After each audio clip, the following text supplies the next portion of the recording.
Hayden VK7HH, thank you very much for coming to our club guest speaker night, and it's really appreciated. For those who are joining us, Hayden runs a YouTube channel that you should look at, which is called Ham Radio DX. It's well worth spending your time, particularly when things get quiet or you're stuck at home and bored. A great boredom breaker. But anyway, Hayden's going to talk to us tonight about FT8 and other associated digital modes in amateur radio. So rather than hold the floor unnecessarily, Hayden, it's yours, sir. No worries at all. Thank you very much, Stuart, and good evening to everyone at MERC. Thank you for, and any other clubs and anyone else who's joining in. Thank you very much for having me along. It's good to be able to present to all sorts of clubs all around Australia, and with the thanks of Zoom, we can do that now. So it's great.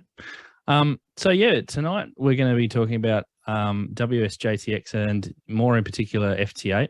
A lot of this stuff you probably already know, so I hope that I don't bore you with anything repetitive, but there are a couple of things which I use, a couple of tidbits that you might come across with some of the things that I use FT8 for, maybe something that you haven't thought about before, or rather than just contact to contact type stuff.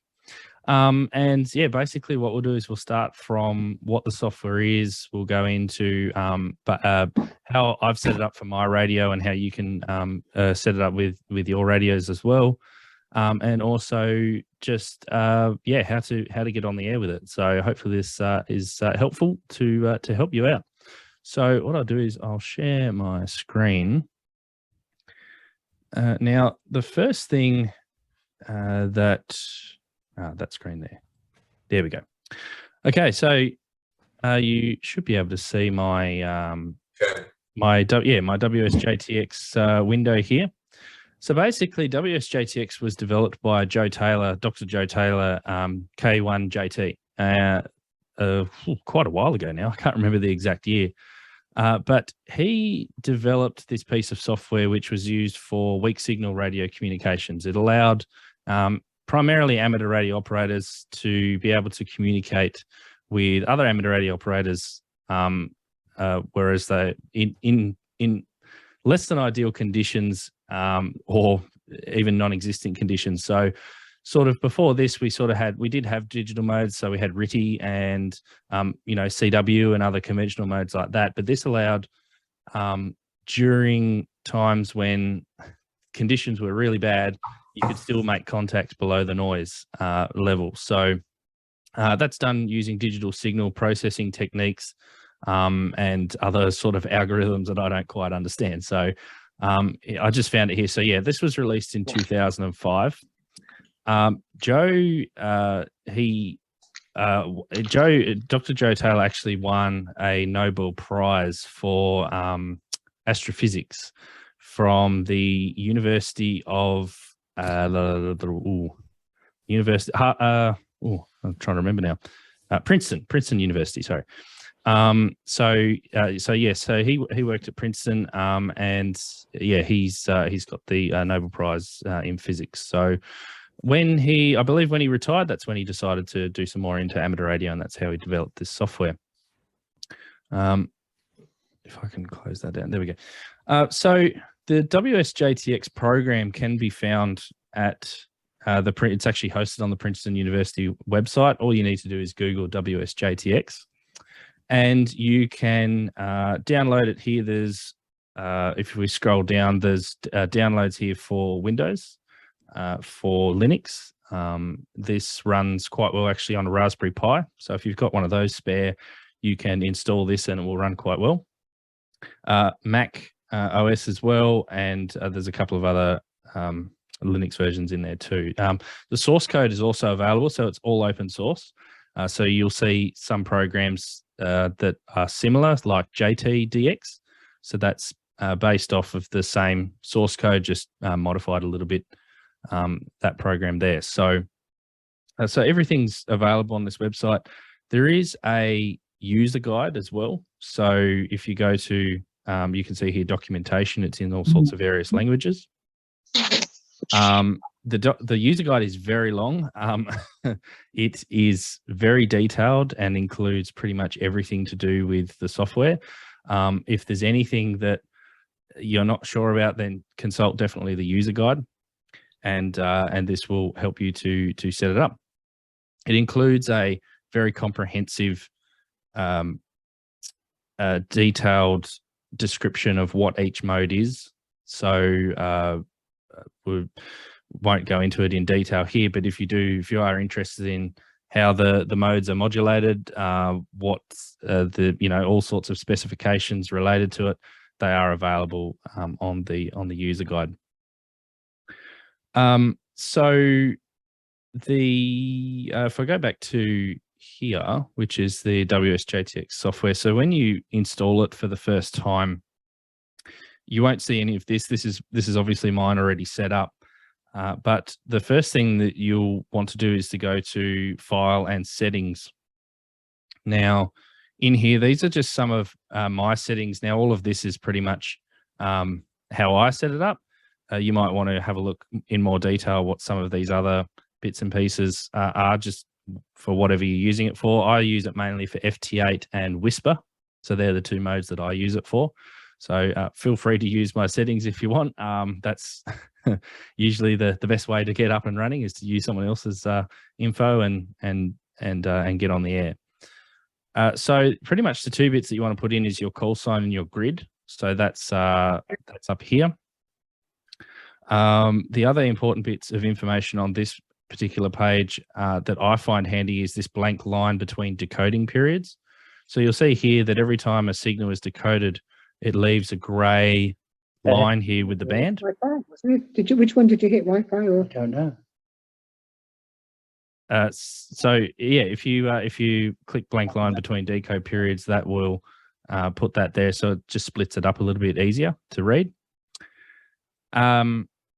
Some of the, I think TX messages to RX frequency window is already checked by default, but do tick this on, because when you transmit, if I can do that, I can't do that when it's in that mode. If I transmit on the next cycle, there we go. It actually puts what you're transmitting over here in this particular window, so that you know when you're transmitting, and that's very handy to be able to keep track of a QSO. Show DXCC grid and worked before status. This I check on, mainly because you can see here that some of these stations are colored and some of them aren't.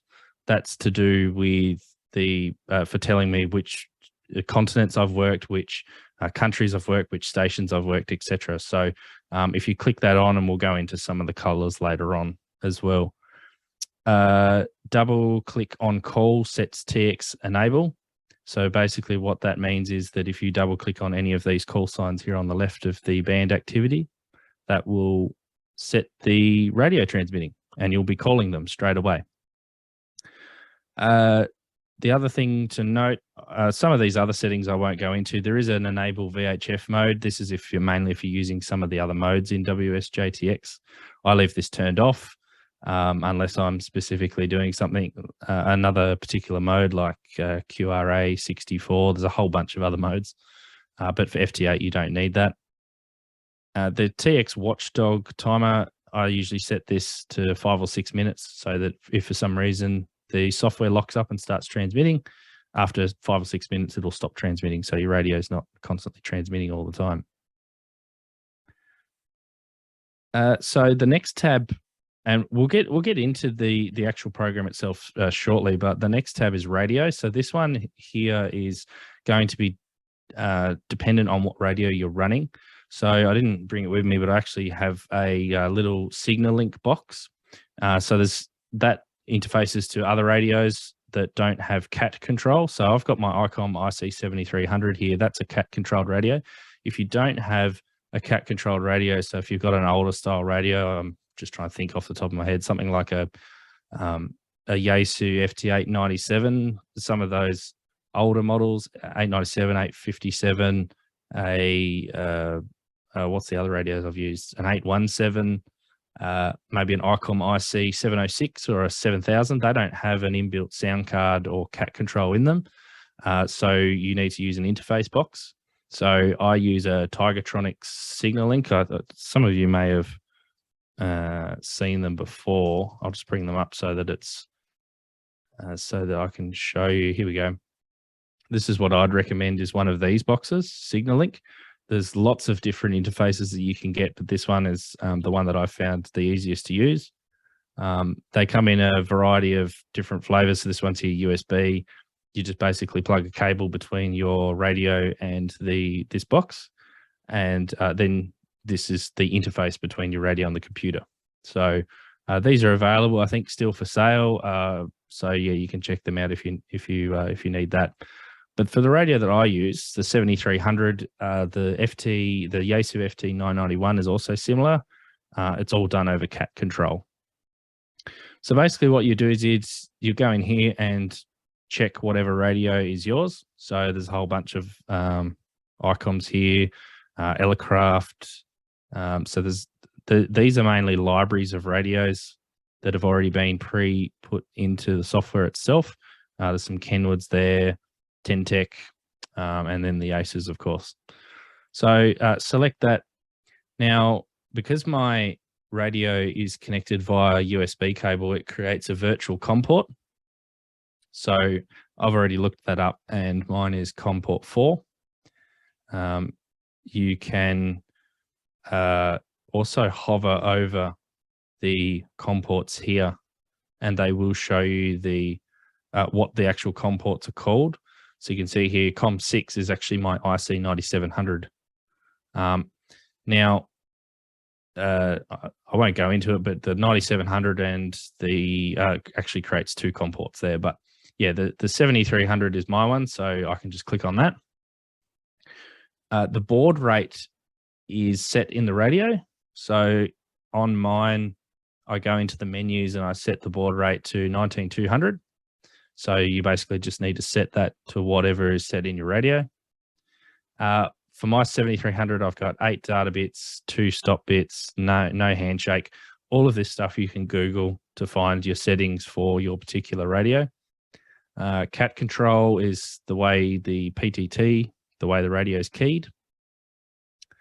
Mode is data packet because we're using the data packet mode on the radio. So what happens is as soon as I fire up WSJT-X, the radio will go into the data mode rather than the USB mode, which is for voice. Split operation, excuse me, split operation is set to fake it.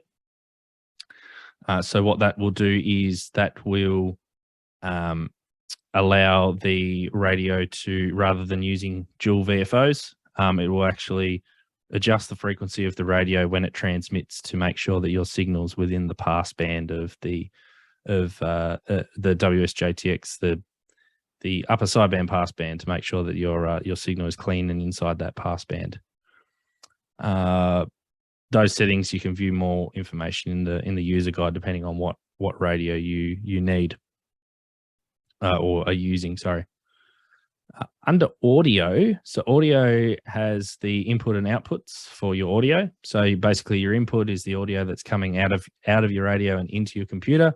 I've got that set to my USB audio codec, which is the one for my 7300. The output, excuse me, is to the speakers of the USB audio codec. So that's going from my computer into the radio. Text macros, not really important. Reporting is there's actually a couple of settings on here which are quite important, but what I'll do is I'll come back to these later on because there's a few other bits that I want to go through beforehand. Frequencies, in here is all the standard frequencies worldwide that are set aside for various modes and regions. So you can see here that these are all added in. A common question I get is on 2 meters here in Australia, I don't think we have a standard FT8 frequency, and the software itself has 144.174, which is not the frequency. I think the most common frequency we use here is 144.320. So if you wanted to add that into the software, you can right click and go insert, and you can add a frequency in here. You can choose what the ARU region is, which just leave it as all if you want. And then you can select what mode for that particular frequency. So yeah, if I wanted 144.320, I type that in, change the mode to FT8, hit OK. And now if I went down here to 2 meters, you can see there I've got 144.320 now sitting in my frequency list. Of course, if I select that now because I'm using an IC7300, it won't do anything because I don't have 2 meters in the radio. So under colors, so this is the bit that I said before under the general tab, the show DXC grid, DXCC grid and worked before status here.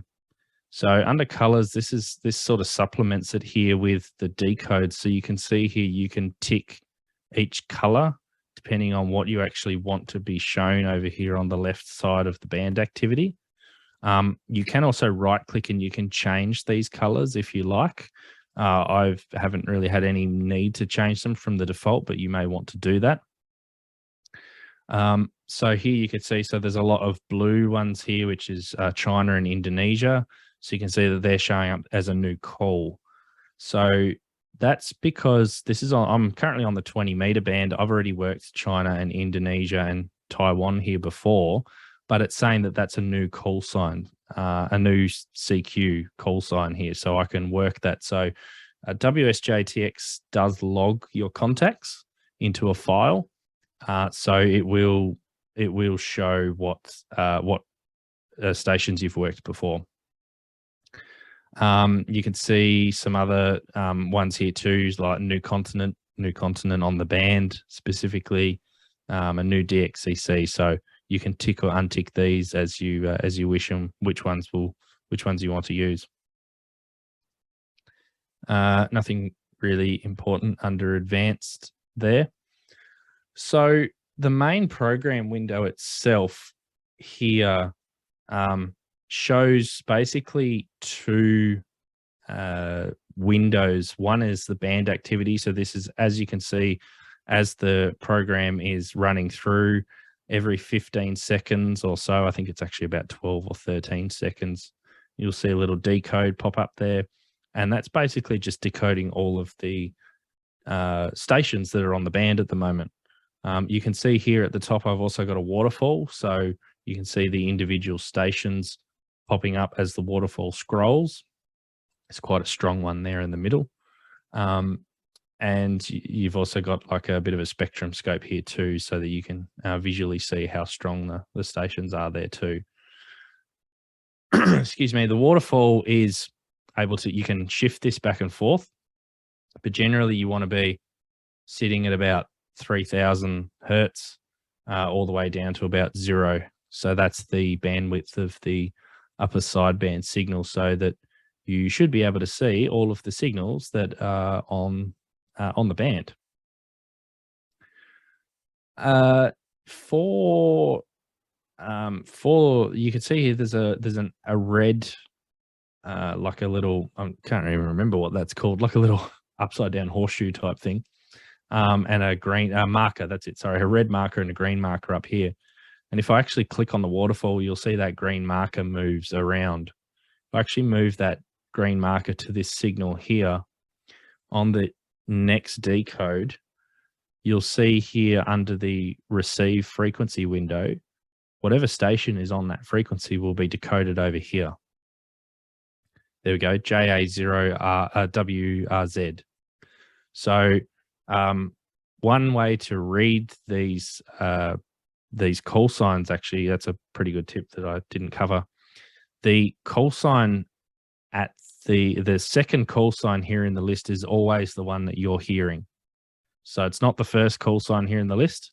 That second call sign is the station that you're hearing. So you can see here, I can actually hear both sides of the conversation. So JA0WRZ is actually calling FK8FI, and then JN1RFB is actually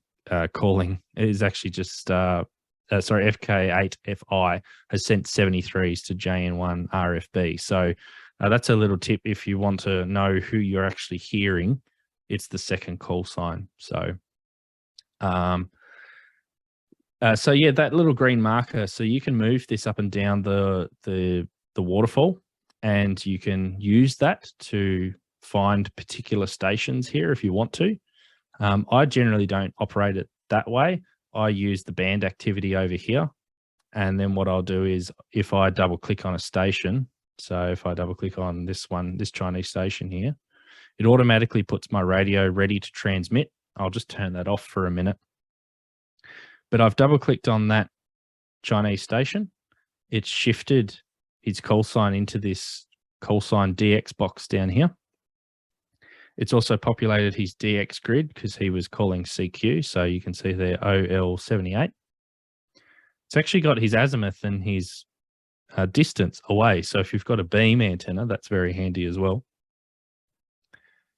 And it's automatically shifted this green marker to where he was calling. So I can see that he was calling at about 2,000, there it is, 2,188 hertz. So that's how I operate. So if I was wanting to call him now, I would have just double clicked on his call sign.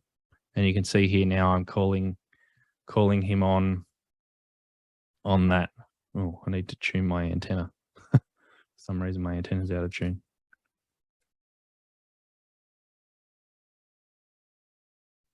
Okay, that'll do. I had to reset my radio the other day. That's why it's not, there we go. Okay, so I'm calling BG5IOW. And what I'm basically doing here is I'm sending him my grid square, which is QE37. So if he hears me, then he will send back a signal report, which takes a little bit of time. We'll see if he does so. No, so he hasn't heard me. So sometimes you'll have to call a station a few times. You can see here his signal strength is actually located under this DB column here. So at the moment it's minus 15 dB. So FT8 can decode down to about minus 24 at an absolute stretch. So he's not really a strong signal. So he's 15 dB below the noise at the moment. I might have to pick a stronger station. We'll see who else is in the list here. I usually just I'm looking here at the list of signals to see who's a strong one. Calling CQ. Japan. I'll call this JA station. They're usually pretty reliable. So you can see that as I've double clicked on that station as well, it's automatically calling him now. So that's set by this auto sequence button. So if you click on this, basically what this does is as soon as you double click on a station, it will then set up the program to automatically call the station that you've just double clicked. And that's the way that I usually run it. Otherwise, if this was unticked, you'd have to manually go through and click these message buttons going down here as you try and make a contact. So just to go through these briefly while I'm trying to call this station, I'm calling him here with my grid square. The next line down is actually a signal report that I would send him if he was calling me, so minus 10, because that's what his signal is there. If he responds to me, which hopefully happens, then the message will automatically, here we go, there we go. So he's just sent me a signal report of minus 16 dB. My message has now jumped down to the third row, and I'm sending Roger, which is the R. Roger, I've received your signal report. Your signal report's minus 13. So if he receives that, he will send me a Roger 73 to say, thank you, I got your signal report of minus 13, 73. There we go. So he sent Roger 73. And then I've sent just a courtesy 73 back to him to say, thank you, we've completed the contact. So that's basically how you have a contact. It's very, very quick. I think that contact took all of about, from the time that he called me to the time we completed it, less than a minute, maybe about 45 seconds or so. And this allows you to make lots and lots of contacts very quickly using FT8. Now so I've just responded to his CQ call. If you were calling CQ yourself, generally the thing that you need to look out for here is this transmit box here, which is TX. So this is the frequency that you are transmitting on the waterfall here. You can see the FT8 signals are actually quite narrow, but when you've got a lot on the band, so for instance, 40 meters is probably actually a good time to demonstrate this. Yeah, it is. You can see here that very, very quickly, if the band is open, you get lots and lots of signals. And whilst the program is pretty smart, it can decode if you transmit over the top of someone or if there's two stations transmitting over the top of one another.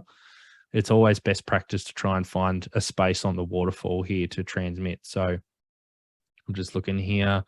I usually let a few cycles go through here to try and find a space. It's actually very difficult here on 40 meters, probably somewhere about there. So that's about 1430 hertz. On Windows at least. Oh, look, there we go. Someone's transmitting there now. Let's shift down here, 1318. On Windows, you hold down Control and click, and that will move the red marker, and will also move the green marker. You can also, I'm trying to remember what the other, shift, sorry. If you just want to move the red marker, then you hold down Shift and click, and that will just move your transmit frequency. You can also manually punch it in down here too, but that can be a little bit slow. So I can put in 1300 in there, and that moves the red marker to. So that's basically where I'm transmitting on the band. TX even / first. So there's two transmission cycles. One is an even transmission cycle, and one is an odd transmission cycle, also known as 1 and 2. So this on HF, it's not really too much of a. It's not really important because most of the time people just transmit randomly on one or the other. On some of the higher bands, like 6 meters and 2 meters, it's very handy to know that, because you don't want to transmit at the same time as someone at the other end's transmitting, because neither of you will hear each other because you're both transmitting at the same time. So I can't remember what it is here in Australia. I think generally we transmit even. I think that's correct. But yeah, it's kind of a bit loose really on what that is there. One thing that I didn't cover was, if you just trying to remember, I've just lost my train of thought. Yeah, so transmitting odd and even. Oh, that's right. So while I was talking about 6 meters, actually, so FT8, I probably should have done this at the start of the presentation, but FT8 was actually originally designed a mode which was designed with sporadic E signals in mind. So the reason why it transmits so quickly is because sporadic E signals can disappear really quickly. So on 10 meters and 6 meters, especially if you've ever used those bands during sporadic E season, all of a sudden the signal will be there and then the signal will disappear very, very quickly. And you don't have a lot of time to exchange contact information. So that's why when they developed the FT8 mode, it was really quick and it just happened to take off on HF. Everyone thought this was fantastic, and they started using it on HF instead. So it was originally designed for sporadic E, I think mainly on 6 meters sporadic E, but yeah, it now has moved on to HF, and pretty much every HF band there's some sort of FT8 activity happening. So I think we've really quickly, and sorry for rushing through it as well, really quickly gone through setting up a contact. A couple of other settings which you should know before doing that is on the left-hand side here, you can see this bar graph going up and down. This is basically just the audio level that's coming into the program. If you hover over it, it'll tell you basically green's good. If it's red, then you've got too much signal going in, and if it's yellow, then there's not enough. So basically, you just adjust your audio coming in from your radio accordingly. So I set it at about, I think, 50 or something, or actually, what does it say there? 30 dB when there's just noise. So I usually disconnect my or put my radio into dummy load, adjust it down to 30 dB, or find a quiet place on the band and turn it down. But it's quite high because there's a lot of stations on the band tonight, as you can see. On the right hand side here, this is one part of the program that actually really annoys me, because this is detailed as a power slider. It's actually not really a power slider. It should more be a modulation slider, because it's the amount of audio that you're pumping into your radio. And actually, if you hover over it, it says adjust TX audio level. So I'm not quite sure why it's labeled as power, but this sets the amount of audio that is going from the program into your radio. The best way to set this is when you are transmitting, to adjust this up until the ALC on your radio starts to ALC meter starts to show. And then what you would do is you would just back it off just a little bit until the ALC meter disappears. So you want little to no ALC action happening. So just back it off. On the 7300, my ALC meter doesn't even pop up, and I get the full power output, and the signal's clean, and I've got no problems with it there. So that's pretty much covers the program itself. And the other couple of tips, which I will say, which you may not know, actually, is that, well, the first thing is once you set up the program, you do have to set the mode here. I've gone a bit backwards in my presentation here and showing you the settings, but not how to set the mode. So under mode, if you set this to FT8, because that's the mode that we're listening to, and I don't think decode actually matters with FT8. AP doesn't matter with FT8. Anyway, I've just got mine set to deep. If you've got signals on the band, you'll decode them, no problems at all anyway. Configurations is one thing which I think everyone should use if you use multiple modes. So as I said, I use FT8 and Whisper. You might want to use, say, FT8, FT4, and maybe JT65, depending on what you want to do. So what I do is I actually create different configurations here based upon what I'm running. So this is my FT8 configuration, and the main thing really is the waterfall. So you can see here, I've got these waterfall settings set here with these sliders, and this is just how I like to see my waterfall. If I go to my Whisper configuration and I switch to that, the program actually shuts down and starts up again in my Whisper configuration. And it's throwing an error at the moment, but you can see that my waterfall is actually different. It's only 1200 to 1800 wide. There's a couple of bits in here that are slightly different. The waterfall arrows here I've got set differently. So I'd recommend, if you want to use different modes, to just create a configuration for the particular mode that you want to use. And that way it's easy to switch between the two rather than changing the mode, changing the waterfall, adjusting all the settings every single time. What's happening with my WSJT-X? It's decided to crash out. There we go. Okay, we're back. So a lot of people don't like FT8 mainly because it's connecting computer to, I think the term is computer to computer communication, and there's no sort of operators doing anything apart from just clicking a couple of buttons. The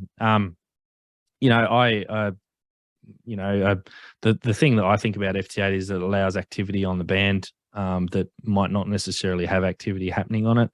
It also helps to see what's happening on the band, and that's what I actually use it for. I use it for seeing how active the band is and where to. So at a quick glance, you could see, well, 40 meters, there's lots of signals on the band, and at the moment, there is some strong signals. Here we go, JA1 PVX, 1 dB. So I could probably say that I might hear some JAs on SSB if this dB meter was up at around, you know, plus 10 or something like that. So at a quick glance, I can see where the band's open, and even when you think the band's dead, you've still got signals there and you can still get on the air. Another thing that I didn't cover, which I should have as well, is you'll see here there's a DT. That is the time difference between your station and the other station. So you want to keep this below 2 seconds, I think. So a lot of these are sort of sub 0.2, 0. Well, there's the high one, 0.7, 0.8. So if the timing is too far out between your station and the other station, then you won't decode them or they won't decode you. So it's a good idea to run a program which constantly updates your timing on your computer. So doing it via the internet is the easiest way. I use a program here called NetTime. So NetTime basically just every 15 minutes updates the clock on my computer and just keeps it keeps the time correct. And then that way you can see here, this is pretty much what everyone else is doing. So our times are always correct. So if for some reason you set this up and you're not decoding anyone, but you can see stations on the waterfall, just check to make sure that your timing is correct. So as I mentioned, I do use FT8 for receiving and transmitting signals and finding out when the band is actually open. Under File and Settings, and we'll go back to this reporting tab here. So there's a couple of bits and pieces here that I recommend you turn on. And the first one is Enable PSK Reporter Spotting. So what that does is every time you receive a signal through here, you could see it sends that data over the internet to the PSK Reporter website. And then that way you can go to the PSK Reporter website and you can see all the stations that you're hearing. You can see all the stations that that are being heard by your country. And there's other filters that you can apply as well. But if you tick this, it greatly helps a lot of spotting and alert programs and DX clusters and stuff to be able to use the information that you're hearing to send out to the internet. So you can see their reverse beacon basically is what it is. I've also got logging turned on. So every time I make a contact, a little window pops up asking me to log the contact. As I said, WSJT-X automatically keeps a log of the stations that you have worked. But this is a separate ADI log file, which you can use to upload into QRZ or to Logbook of the World, so that if you're chasing DXCC, you can upload that. So in regards to PSK Reporter, and this is what PSK Reporter looks like. If you go to pskreporter.info/pskmap.html, it brings up an interactive map here that you can drag along, and you can see all the stations that are currently being heard or active on the band. So at the moment, the filter that I've got set is on 20 meters, show signals sent and received by the country of the call sign, VK7HH. So what that means is this is showing all of the signals that are being heard and sent on 20 meters by any station in Australia. So you can see there is a lot of lines here between Australia and Japan and China. On FT8, you can select other modes, but FT8 is what I've selected here. And the filter is the last 15 minutes because the filter is so low, because if you go any higher, that is a lot of information to be able to, and a lot of lines to be able to draw. So you probably wouldn't see much on the map. So that's what I use when I'm looking for certain bands to see if they're active. So if I go 10 meters here, probably, yeah, so VK6 to Japan, VK6 to Europe, to parts of, excuse me, parts of Asia, Russia, all that sort of thing. Obviously here, nothing on the other side to the US, 10 meters. If I go to 15 as an example and go, again, lots to Europe, lots to Japan. 40 meters might show the other way, going back to the US, being on all night path. There we go. Lots and lots of signals on the band. So you can narrow this down. So if I wanted to just see the signals that I was receiving, I would change this from the country of call sign to the call sign, which is mine. Hit go. And these are all of the stations that I am currently hearing on FT8. So if I hover over them, it draws a little line, and you can see down the bottom left-hand corner there's some more information. It gives you the call sign, the bearing, the location, the time. You get the same information if you click on the particular station as well. So this is very handy for if you want to, at a very quick glance, see if the band is open. You don't necessarily have to, like I said, set this to your call sign. You may not be running FT8 in the background, but if you select the country and then put in your call, this will show pretty much all of the activity on the band. I usually use this for 6 meters because 6 meters is my favorite band. And during the summer, you get lots of 6 meter activity. In actual fact, there we go. We've got some 6 meter activity happening at the moment between VK4 BLK and VK4FP. They look like they're getting through to JA. So you can see there's lots of JA stations here that are being heard or they're working them on 6 meters. So that's at a quick glance. That's pretty good. I use this in conjunction with a program that you may have heard of called Ham Alert. So Ham Alert is a free app that you can download. And I have some trigger filters in here. And basically what happens is this information out of PSK Reporter, if there is some certain filters that are met, then I will get a trigger on my mobile phone to say, this station is currently working this station on FT8 on this particular band right now. So I've got one here set up at the moment. Actually, I think I've got 2 set up. Yeah. I've got anything on 6 meters between North America and South America, and the spotter DXCC, which I think 150 and 170 is Australia or New Zealand. Then it will send me an alert. So I get alerts on my phone randomly sometimes that a New Zealand station or an Australian station is currently being heard in the United States. Sorry, not the United States, North America or South America, because they're the 2 continents that I want to work on 6 meters. And then conversely, I've got another one here, which is my call sign.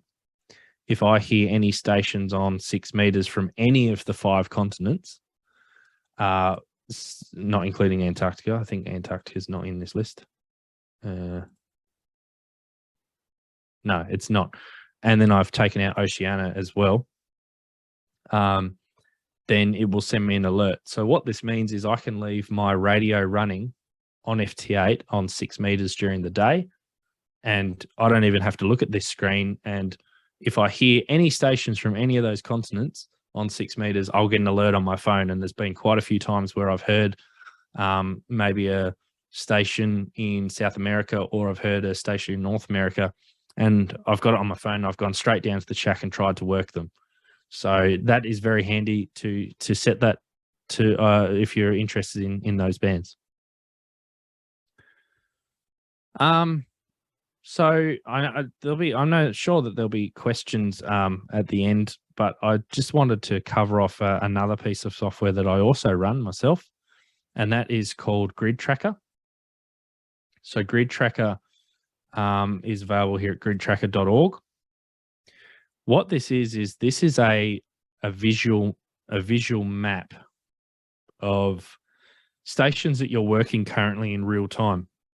So you can see here, this is showing all of the stations that I'm currently hearing on 40 meters in real time on my setup here at the moment. So this is similar to PSK Reporter. PSK Reporter is more of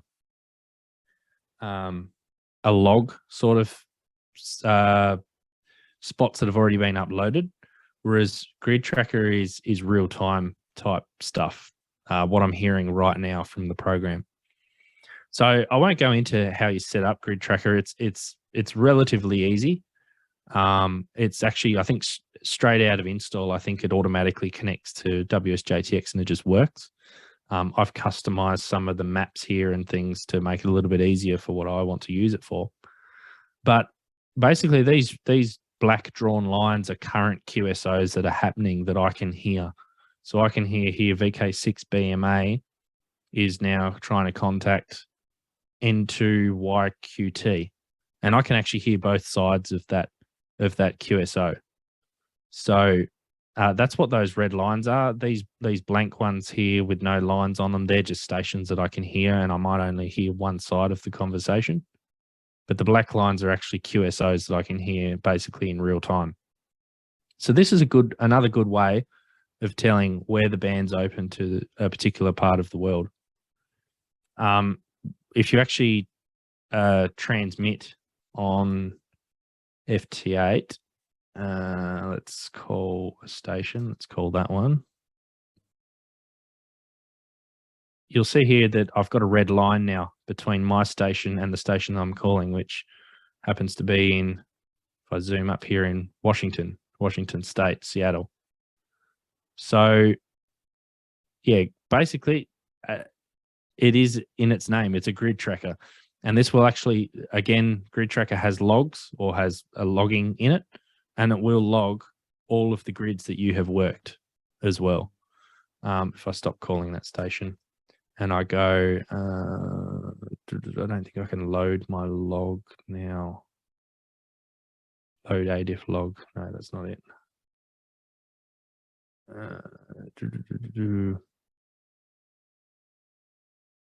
Can't remember. When it starts up, it allows me, there is a button here somewhere to actually load all of my grids that I've ever heard before. If you click on these buttons here, so receive calls. So I've received 314 calls since I've had this call signs, individual call signs since I've had this running. If you click on that, that'll actually give you all of the call signs that you've heard and how long ago you heard them. So you can see there's a lot there. It'll also give you how many call signs from the particular DXCC. You can also look up the DXCCs. There's also your logbook here as well. Yeah, the DXCCs you've heard. So this is also another handy way to keep track of what you're hearing and who you could work. So yeah, very briefly, that's Grid Tracker. That is basically, yeah, WSJT-X.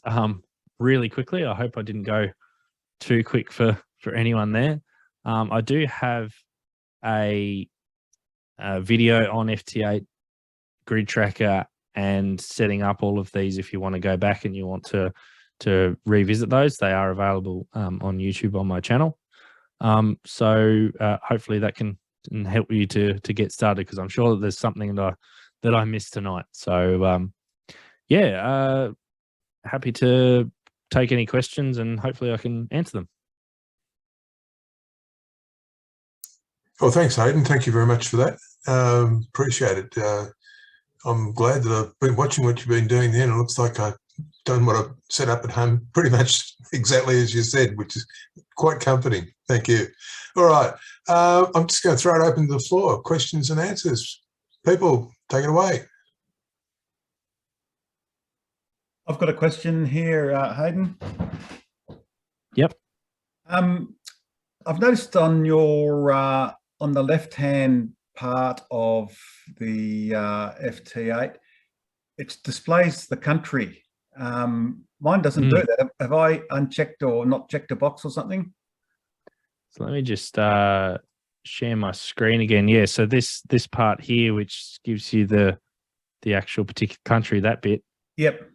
I'm pretty sure that if you go File, Settings, and then General, and then you click Show DXCC Grid and Worked Before status, make sure that that's turned on.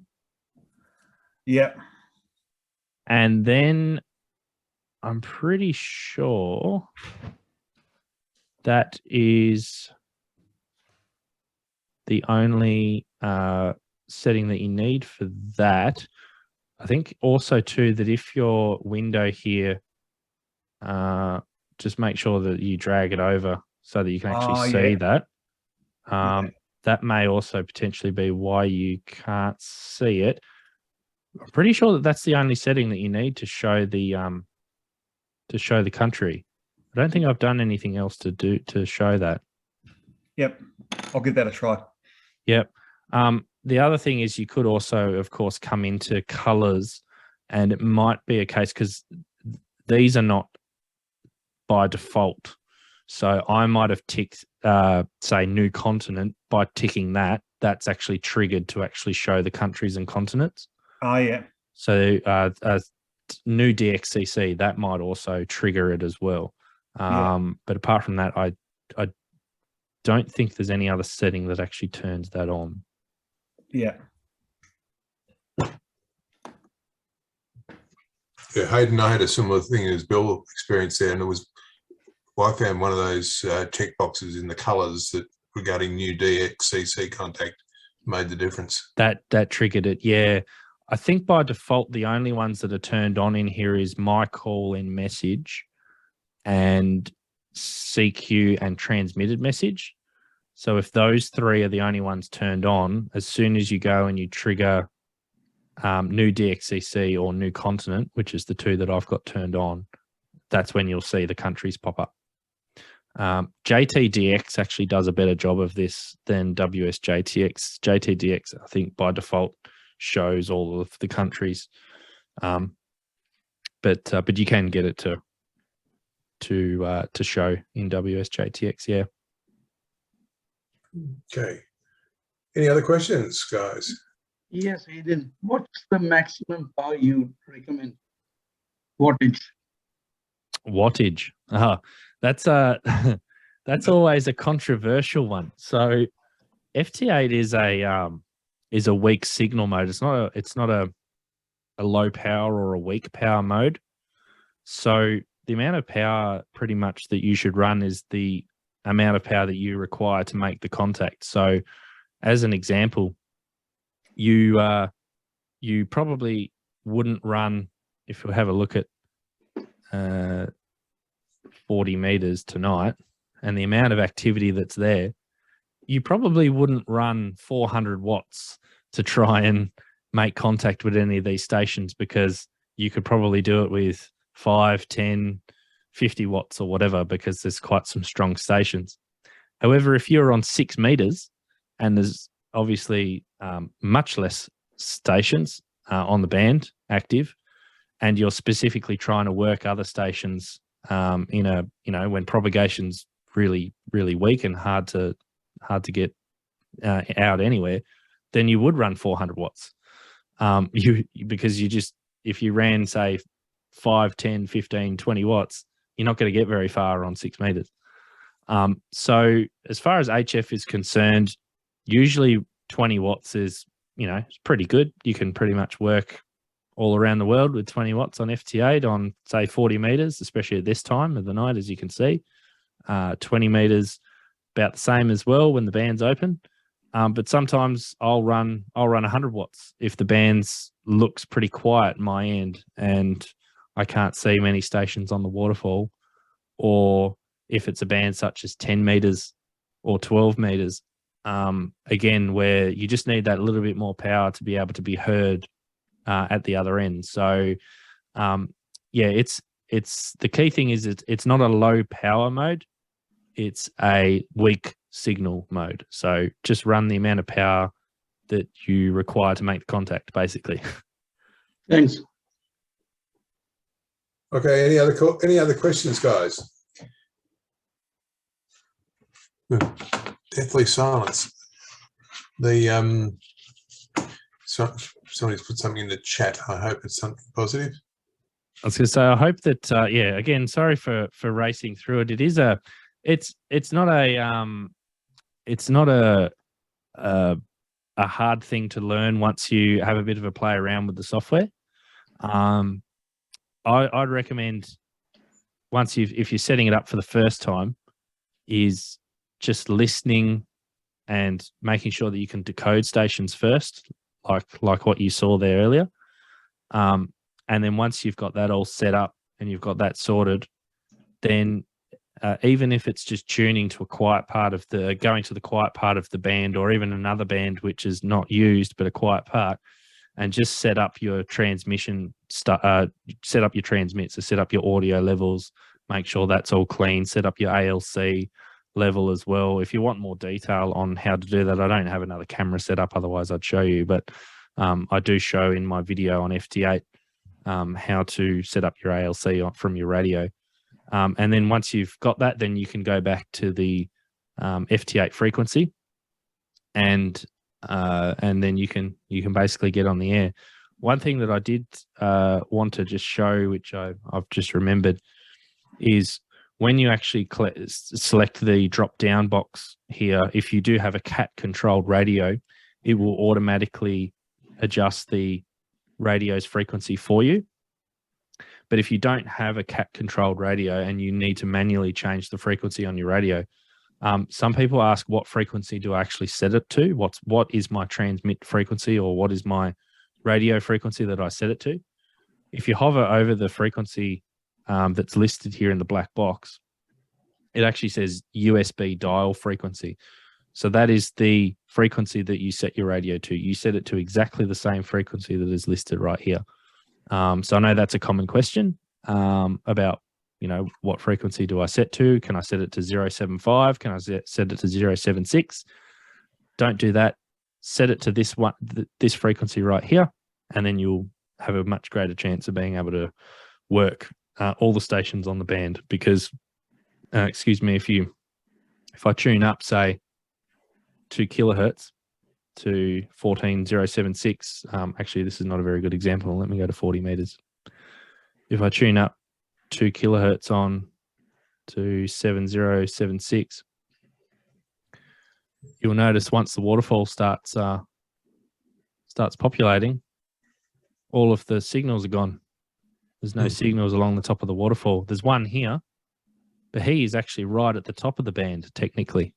And you can see some more here that are appearing, but they're actually at the top of the band. So if I go back down in frequency to the correct 074, you'll see that that'll shift up to the top. And then they are. And now I'm seeing all the rest. So yeah, that's the correct frequency to set your radio to. Hayden, just a quick question. I don't know whether this is I run Linux at home rather than Windows, which is what you're running, but have you noticed with the 7300, which we both have the same radio, with WSJT-X, every now and then it'll pop up the error message for the configuration, like it's lost comms for a second? Yes. Actually, thank you for reminding me, because that is something that I did want to cover. It also happens with Windows. The problem is a couple of things, and the main thing is a bad USB cable. So the USB cables that's from the IC7300, if you can get, they're actually a USB A to B, so they're not too bad, most of them. The IC705 is actually one which you have a lot of problems with, because it is a micro USB cable that's required, and a lot of them are bad, cheap quality. So what I would recommend is, so the error that you're talking about there is a communication error between the radio and the computer, and generally it'll happen when you transmit. So you'll transmit, and the RF coming out of the radio will then appear on the USB lead, and it will interrupt the communications, and that's when you get that error message pop up. Yep. You'll get it on an IC7300 as well. The way to fix it is a good quality USB lead, and second one is, and I'm taking this directly from Steve KM9G's page because he actually did a video literally the other day on this. You can see he's wrapped the USB cable multiple times around a ferrite core. So this one's an FT240 mix 43, I think. You can also get the ones from JCar. There are some similar ones from JCar, but they're smaller. They'll also work. And just you probably don't need as many turns as this, but a few turns through one of those will fix the problem. So with my 7300, I've got probably 4 or 5 loose turns. I don't even bunch them up like this. I just loosely go through the toroid a couple of times, coil them through, and then I just plug it into the computer and into the radio. If you really want to, you can put a toroid at each end, and that'll stop the RF from flowing on the outside of the USB lead and interrupting the comms.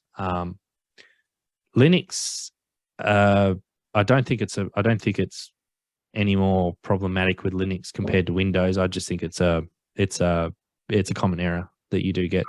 Yeah, I'm glad you're getting it in Windows, because I was getting it in Linux and I was thinking it may be a comms issue, but normally USB and Linux is pretty well supported. Yeah, so one thing that I used to get was a lot of RF and hum on my microphone. I used to get it interrupting the communications between the radio and the PC all of the time. So what I did was I basically put a ferrite core on the antenna at the antenna end on the coax. You can also put it in the shack as well, coming directly out of the back of the radio. And then I also put a ferrite core on the USB lead, and that's fixed all of my issues. And yeah, I've run 100 watts out of the radio and the software's fine. There's not been any problems. The only exception might be a Raspberry Pi, because the Raspberry Pi itself, depending on what case you have it in, if you have it in a shielded case, you probably won't have any issues. But I have seen some Raspberry Pis where they're in plastic cases, and even though I've got the toroids and everything, they'll still play up and they'll still get interrupted. And I just think that's just because the actual Raspberry Pi board's not shielded at all. So, but yeah, that's basically how you've solved that issue. I just wish some of the manufacturers like ICOM and Yaesu would supply a decent USB cable in there with their radios, but anyway, they don't. So for the price, you think they could afford it? Yes. Yeah. And I mean, it doesn't matter how much power, even an IC705, as I showed you there with Steve's. So Steve's video was actually demonstrating how much USB noise he was getting. If I can get a screenshot, he was getting a whole heap of USB noise and hash on his 705 as soon as he plugged in the USB cable. So all of that noise was being propagated down the cable and the radio was picking it up. So once he added the toroid, it basically cut all of that noise right down.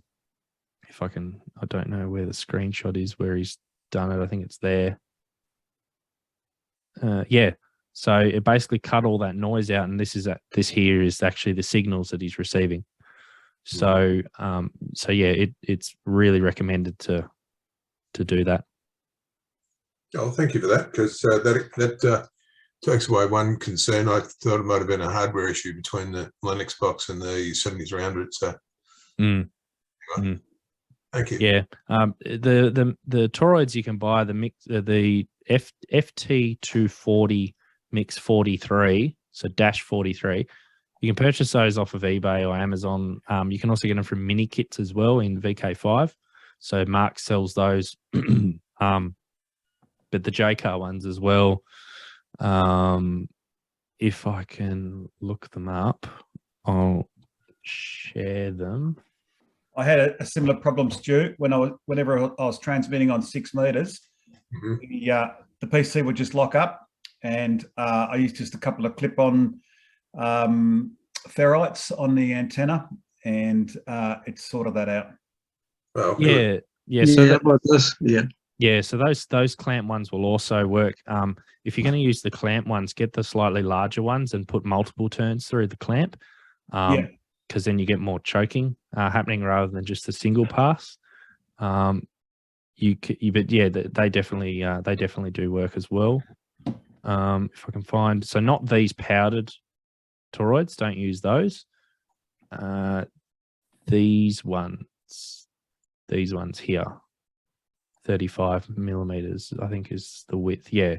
So LO1238, you get these in a 2-pack for $7 from JCAR, and yeah, a couple of turns through there, and you'll be good. All right. Well, that's solved 2 of my problems. I'll definitely confirm the Raspberry Pi problem, because when I had it in a plastic case, all sorts of problems. As soon as I put it in a metal case, not an issue. Yeah. The plastic cases are cheap, but if there's RF floating around, you want to put them into a metal case also too, because most of the time with the Raspberry Pi, especially if you've got the Ethernet cable connected to it, that's basically just a massive antenna connected to it. And then you plug in a USB lead as well. That's another antenna connected to it. So RF can basically get into them all over the place. So Fair enough. Aidan, last question for you. yes, John. Does the speed make it like you got it at 19,000 something bits per second? I've got mine at 4,800. Mm-hmm. Will it make a difference? No. So the baud rate doesn't make a difference as long as you don't. I don't even know what the lowest is. 300, I think. 300 is it? If you select it, no, it's 1,200. If you for the IC 7300 anyway. If you select a lower baud rate, it might just take a little bit of extra time to decode, maybe. Sorry, not decode. Switch frequencies, and transmit will be unaffected. Receive will be unaffected because that's pretty much instantaneous. But yeah, the baud rate won't make a difference. I usually so mine is set to 19,200 at the moment, but usually it's actually set to 115. Is it 115,200? And the reason is because I use the ICOM software with the waterfall. So you need to turn up the baud rate really quickly for the waterfall to work properly in the ICOM software. So yeah, it won't make a difference if it's quick or slow. Okay, thanks. 4,800 is good though. Yeah. It's not like the waterfall in the BAE, the ICOM remote software, yeah. Where you've got to run it at flat chat to get the waterfall to work. Yeah. Yeah. So the RSPA one. Yeah. Sorry. Yeah. So you need to set the radio to 115,000 baud, and even when you do that, it's still pretty slow. And that's just a limitation over the USB. It's a COM port limitation with the 7300. If you use the 9700 or the 705, because that's over the network, LAN network, the waterfall's like instant. It's like instantaneous. It's quick. It's like you're just watching it on the front of the screen. But yeah, the 7300 is a little bit slow. Yeah, well, I've got the pair of them, the 73 and the 97. I always think it's a pity that the 73 hasn't got a LAN port stuck in the back of it. Would be nice. But yeah. Remote management is so much easier on the 9700. Yeah, the 7610 is pretty much the next one up that has the LAN port, but obviously 7610 comes with an inflated price tag too. Oh, yeah. Yeah, I liked the 7300's price at the time. Thank you. Yeah, well, I mean, the 7300 was pretty much the first in this ICOM generation of radios, or the look of them anyway. So, yeah, the you know, I don't think that they would really release another revision with a LAN port. It would be good, but but yeah, they obviously added it in the 9700 and the 705. So, well, 705's wireless, but yeah, wireless LAN. Just a quick question in regard to, I've got a IC 7000 I use when I go bush. You go up country and go to where the noise floor is, where it should be. As far as your USB interface box you're using, there are quite a few that look almost identical on the web, particularly on eBay, and you think some of them are probably very much cheaper knockoff clones of the others. Are there any particular one that you recommend? So the one I recommend is the Signal Link, which was the one that I showed earlier.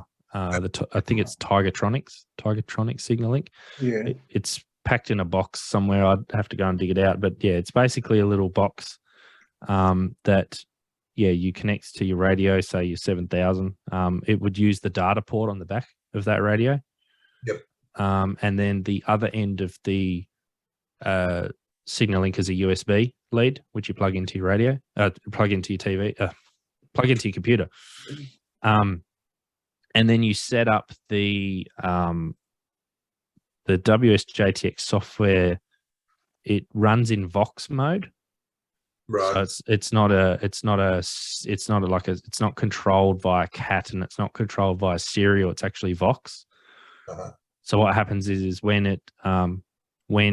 it hears audio coming from WSJT-X, it triggers the transmit on your radio and then sends the audio through. So that's how that operates. I've also just built interfaces myself as well. So I actually had an IC 7000, and this was before I got that interface box. And I built my own using a couple of opto isolators, just to isolate the audio from the transmit from the radio and the computer. Yep. And then I just used the COM port on the back of the computer, if it's got one. You can also use a USB to serial cable as well. Got one of them. Yeah. And then basically you just wire one of the RTS, the RTS pin ready to send. Request to send. You just wire that to the PTT of your radio, and then as soon as you hit transmit in the software, and you select the right COM port, it will just transmit on your radio. Okay. No, the thing is, the box, your Signal Link box you were showing there, the anodized case of what looked like it was silver, and all the ones I've seen on eBay, I've been thinking of buying one over the last couple of weeks, and they're all black anodized. Just wondering whether they are actual knockoffs, or are they all much the same, or just... They could be knockoffs. The main problem that I've found with those boxes is not with those boxes. With the main issue is the serial, the USB to serial chip that's in them. Right. So some of them are they use like a cheap chip and they don't work very well, whereas others use like a genuine whatever the... It's like the issue with the prolific chips that have been That's around. it. That's it. I was trying to remember what it was. There's a model number. It's like CT something or other. But yeah, the prolific chips, if it actually says that it has a genuine prolific chip in it, then I think it'll be fine. There's another one called DigiRig, which is they're cheap, and I've had good experience with that. Okay. Yep. Yeah, DigiRig's a good one as well. I haven't used them, but I've heard of them definitely, and I know that they're fine. But yeah, if you ever had an interface box for RTTY, then that will also work the same. That'll work fine. But yeah, DigiRig. Trying to remember some of the others. I know that a couple of companies such as DX Engineering, they sell some others ones as well, I think. Yep.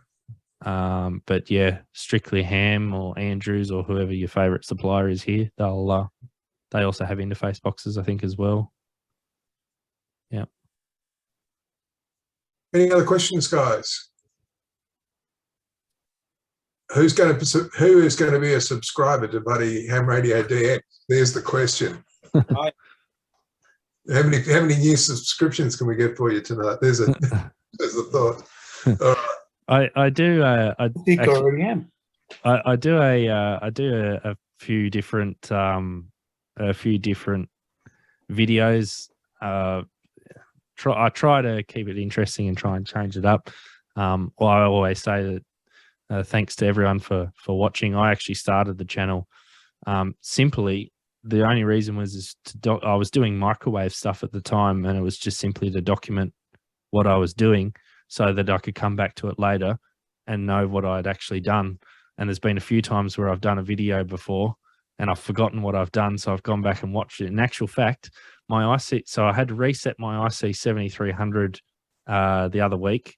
I reset all the settings, and the COM port settings and everything for WSJT-X weren't working. So I went, well, the quickest way to find that is to go back and rewatch my own video so that I could check all the settings again.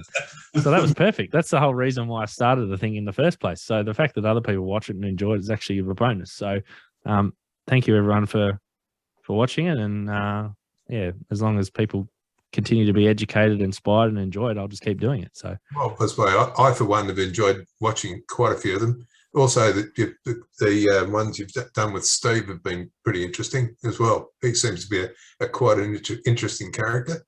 Yeah, Steve. I need to. We used to live stream at about 11 o'clock tonight. Actually, Friday nights. We haven't done it for a while. We probably need to start doing it again. I started doing some streams with Chris ZL4RA on a Tuesday night, and we just we kind of loosely talked about stuff for beginning ham radio operators, and we've had to shift that or try to shift that time. We haven't really come up with a new time yet, but yeah, the Steve's good. A couple of the others are pretty good. Josh from Ham Radio Crash Course, he's pretty knowledgeable. He's got, if there's anything that you want to know about amateur radio, just search for it and he'll have a video on it. He's got thousands of videos. Subscribe to him as well. Yeah, Josh is quite good. Peter Parker's also good for a good laugh as well. I'd like to see him walking around on the beaches of Melbourne. We've had Peter as a guest speaker on here, and yep. On the Lighthouse weekend, Bryce is on the call tonight. He and I are down at Aries Inlet, talking to Peter, walking along the beach down at Chelsea, literally wading up to his knees in salt water because he's using himself physically as a boys. Honest, I can't believe, I watched some of his videos and I can't believe the signals that he is getting from standing in the water on his 817. Like, he's working like Europe, standing in the water, and I'm like, you know, it's pretty good. Not wrong. He demonstrated to us how much change it was while we're talking to him. He said, stand by. He said, I'm just going to walk out of the water. And as he walked out of the water, you just watch his signal strength just fall away. Right? It's just unbelievable, the difference. Imagine how good it would be if he ran QRO in the water. It would be amazing. So. Glow in the dark. Yeah, for sure. I have a question, especially now when you say QRO. Moonbounce, because I know you've done some videos on moonbounce, and that's something that interests me since God knows how long. What frequency band would you recommend as the easiest, so to speak? Yeah, so moonbounce, I personally have only done it on 2 meters before. I've got a couple of moonbounce contacts on 2 meters. I've also I don't have the gear, but I guess technically I have done it on 10 gigahertz before. Obviously, so obviously those frequencies are a little bit out of reach because of the cost and the complexity. As far as I understand, the 2 easiest bands are either 2 meters or 70 centimeters.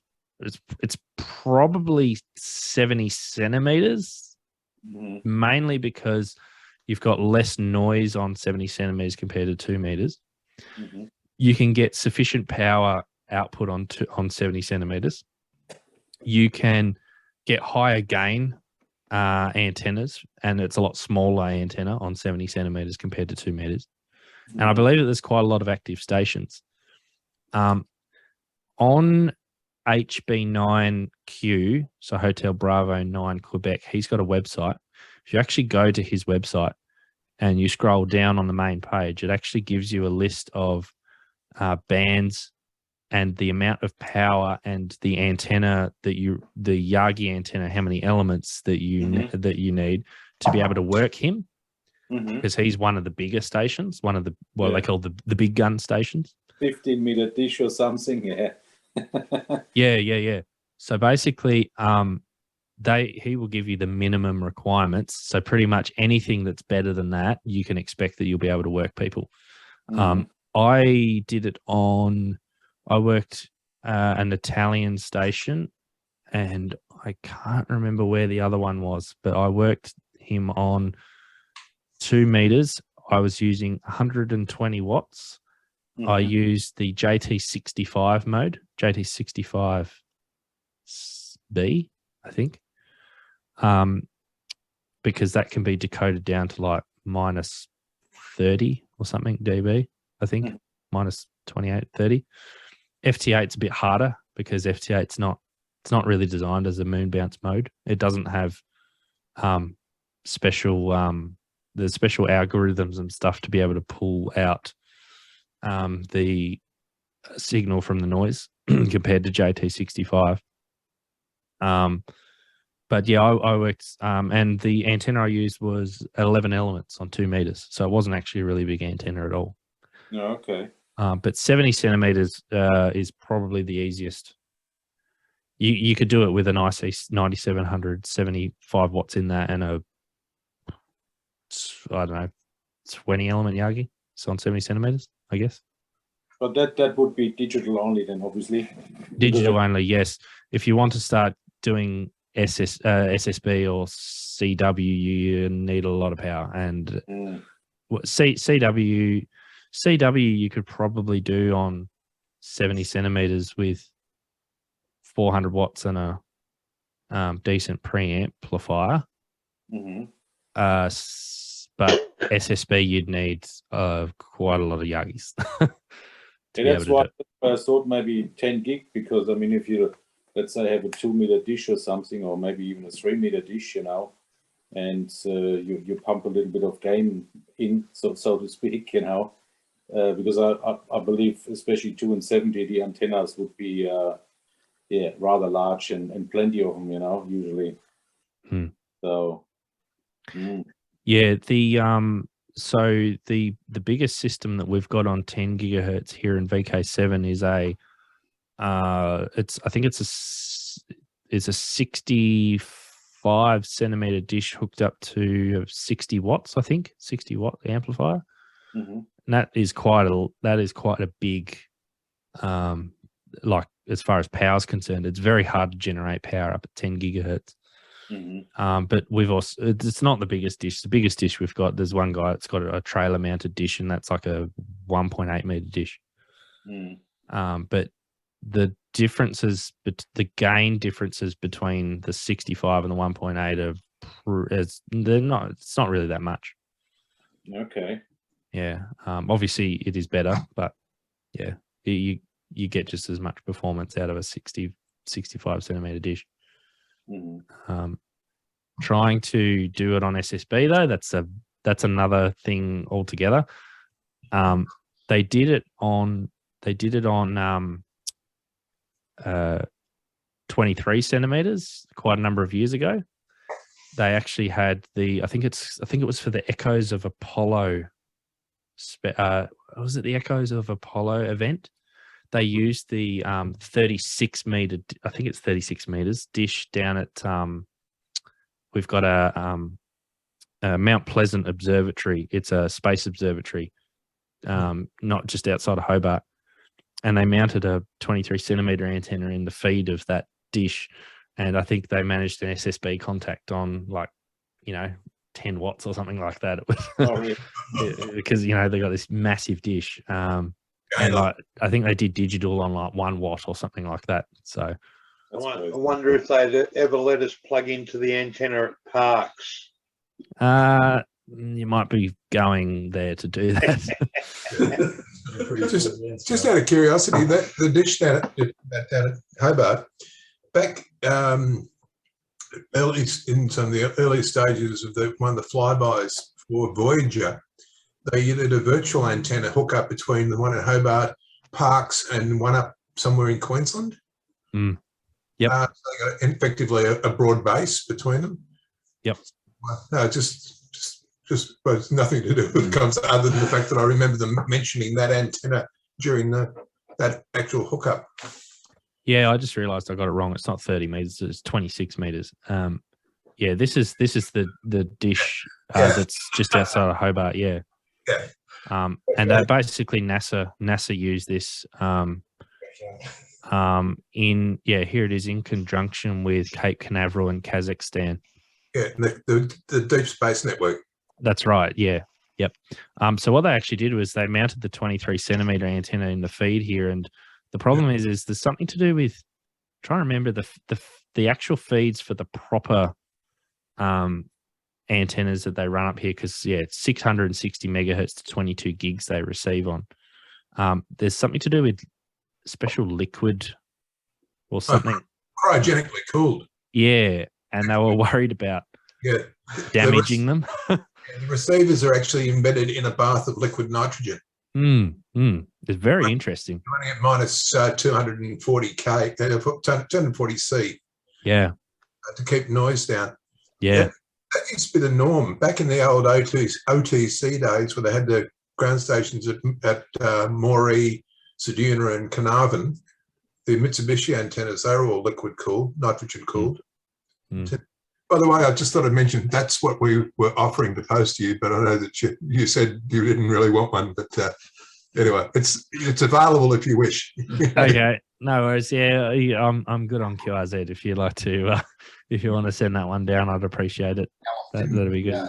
I sent one to Callum McCulloch in DX Commander, because he was one of our guest speakers. Yep.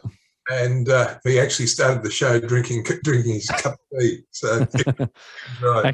Actually, speaking of Parkes, an interesting story that I heard about Parkes was back when I don't remember where I read this. I'm pretty sure it wasn't out of the movie The Dish, but I think I read it somewhere that basically when they did the Apollo, because obviously they used Parkes for the Apollo missions when Neil Armstrong landed and stuff.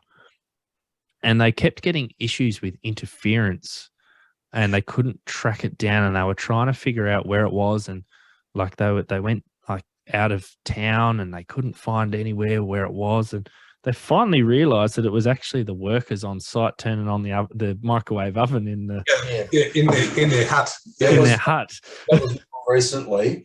The interesting thing about that is that they went back through all their old data trying to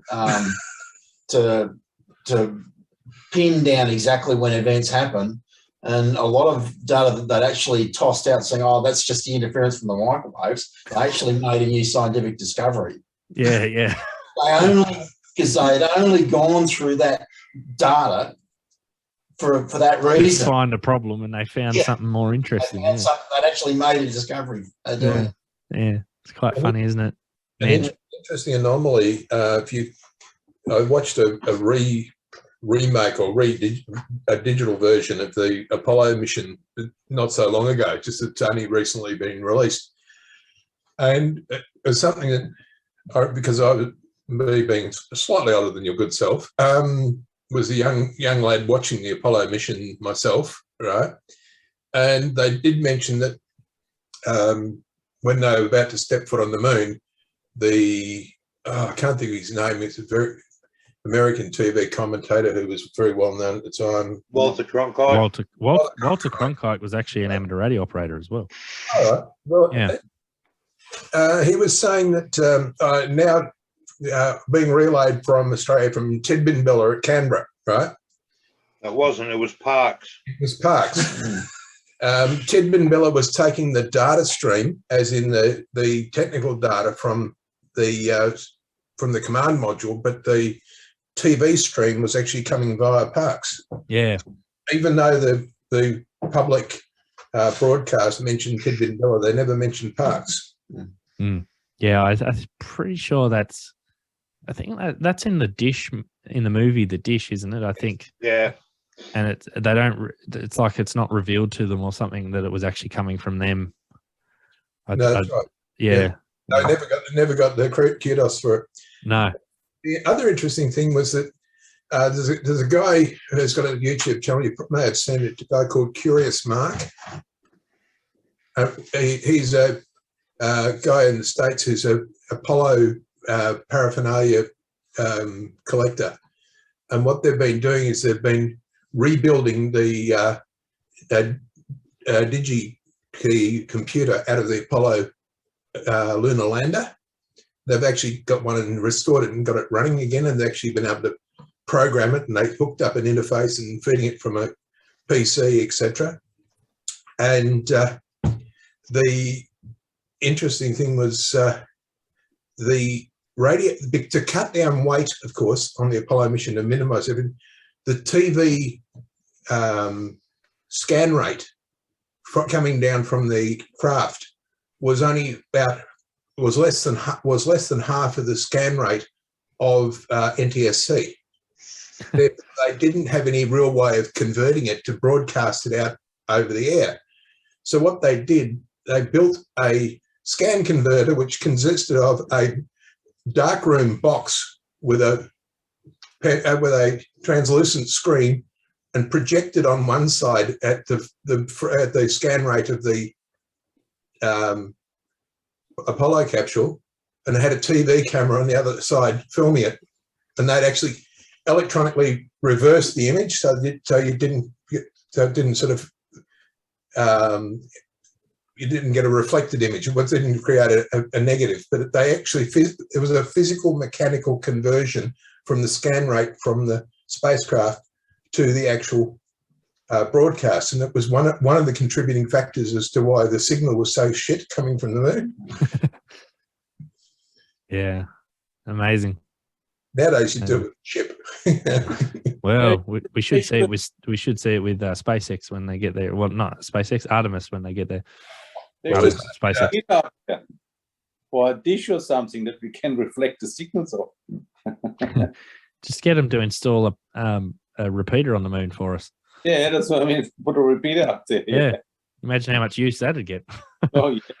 In actual fact, the geostationary satellite that covers Europe, QO100, that gets us quite a hammering, which is good.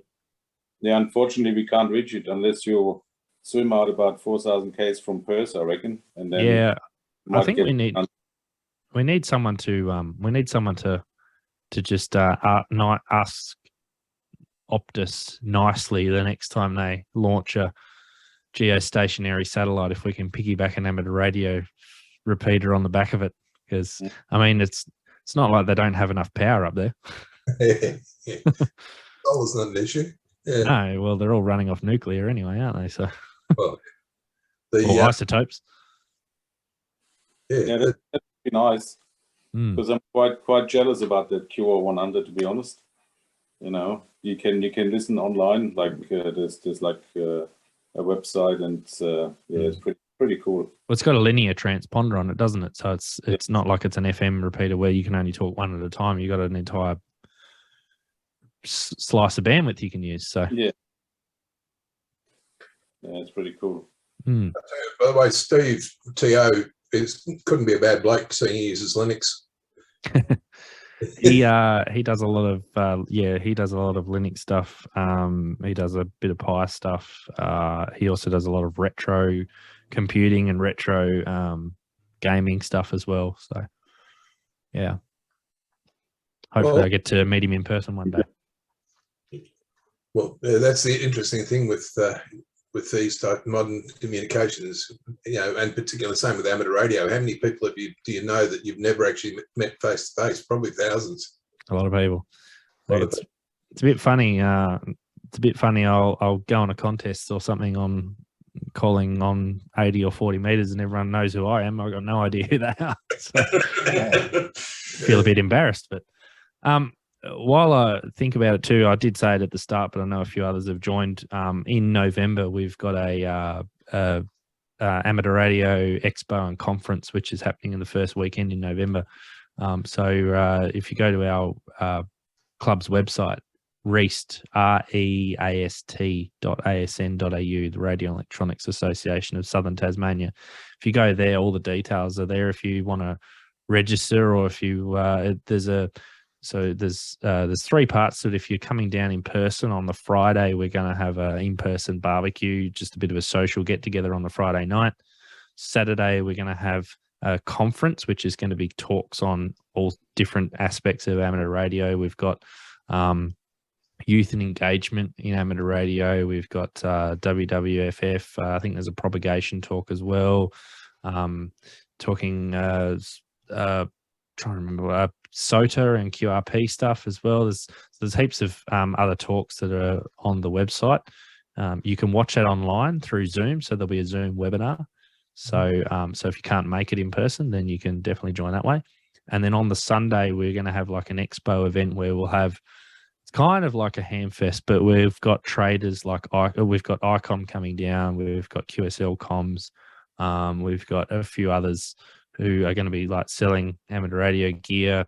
We're going to have a bit of fun with that, some pre-love stuff as well.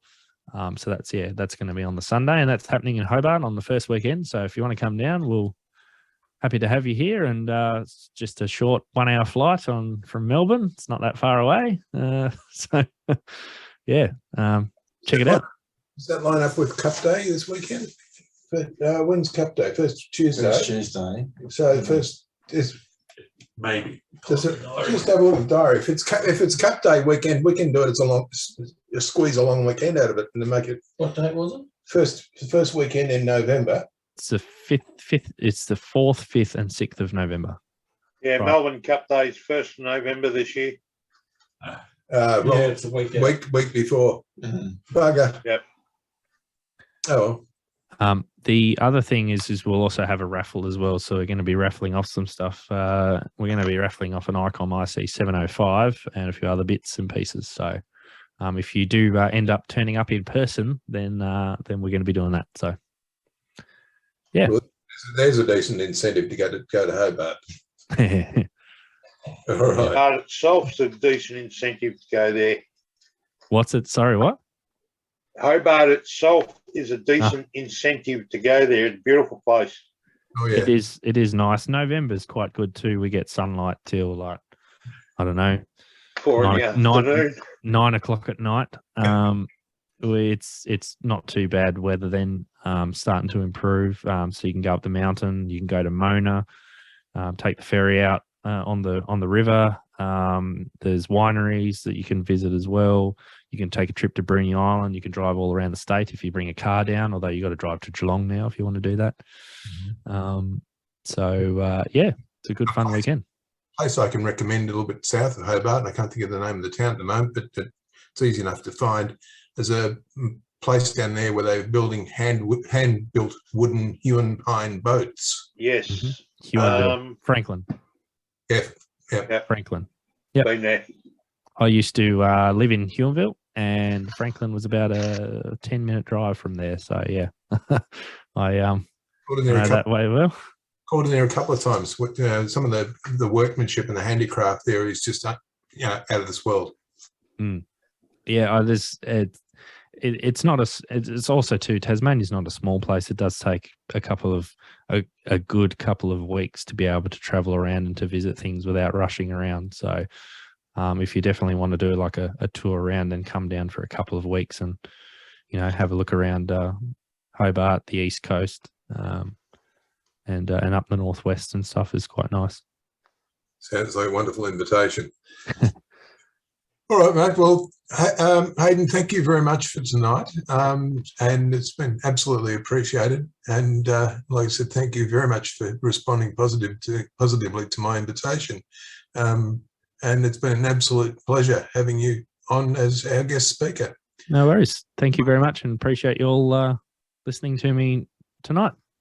And